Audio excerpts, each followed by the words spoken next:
कोल्हापूरमध्ये आता राजे विरुद्ध राजे असा थेट सामना होण्याची शक्यता आहे। शाहू महाराजांच्या विरोधात भाजपने समरजित सिंह घाटगेंना रिंगणात उमेदवारी देण्याची तयारी केली आहे।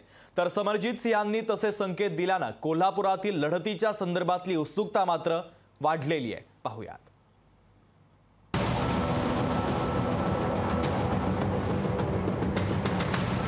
कोल्हापूर लोकसभेच्या रिंगणात दोन राजे भिडणार। मवियाकडून शाहू महाराजांना उमेदवारीची शक्यता, तर महायुतीकडून समरजित घाटगेंना विश्वास। लोकसभा निवडणुकीत महाविकास आघाडीकडून कोल्हापुरात श्रीमंत छत्रपती शाहू महाराज यांची उमेदवारी जवळपास निश्चित झाली। आता फक्त अधिकृत घोषणा बाकी आहे। त्यामुळे महायुतीसमोर मोठं आव्हान असल्याची चर्चा रंगली होती। पण छत्रपती शाहू महाराजांना लोकसभेत शह देण्यासाठी भाजपने मोठा डाव टाकल्याचं दिसतंय। करवीर संस्थानचे श्रीमंत छत्रपती शाहू महाराज यांच्या विरोधात महायुतीकडून शाहू जनक घराण्याचे वंशज समरजित घाटगेंना उमेदवारी दिली जाण्याची दाट शक्यता आहे। तसे संकेत खुद्द समरजित घाटगेंनी दिले।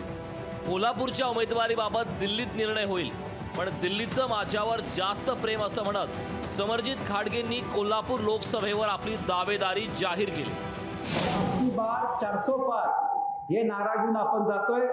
महेश जाधव साहेबांचं माझ्यावर वैयक्तिक प्रेम असल्यामुळे त्यांनी काही घोषणा केल्या असतील। महेशराव, त्यांचं माझ्यावर वैयक्तिक प्रेम असल्यामुळे त्यांनी काही घोषणा केल्या असतील।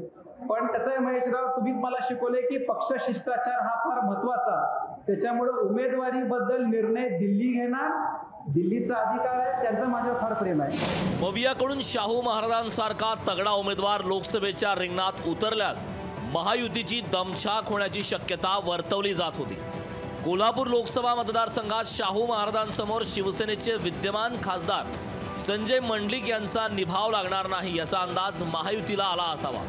त्यामुळे मुख्यमंत्र्यांच्या कोल्हापूर दौऱ्यावेळी उमेदवार बदलण्याविषयी खलबतं झाल्याची चर्चा होती। जनसुराज्य पक्षाचे प्रमुख विनय कोरे यांनीही लोकसभा लढण्याची कोणती इच्छा नसल्याचं सांगितलं होतं। आता समरजित घाटगेंच्या सूचक विधानाने चित्र स्पष्ट होताना दिसतंय।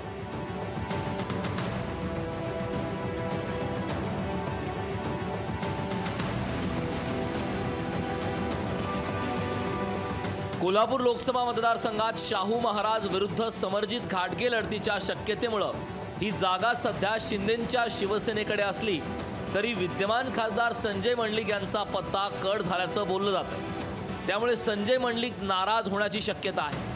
तसंच घाटगे आणि राष्ट्रवादीचे हसन मुश्रीफांमध्ये 36चा आकडा आहे। अशात इतिहासात पहिल्यांदाच दोन राजघराणे लोकसभेच्या रिंगणात एकमेकांविरोधात उतरल्यास कोल्हापूरची लोकसभेची गादी कोण राखणार याचा फैसला कोल्हापूरची जनताच करेल। सतेज औंधकरसह ब्युरो रिपोर्ट, लोकशाही मराठी, कोल्हापूर।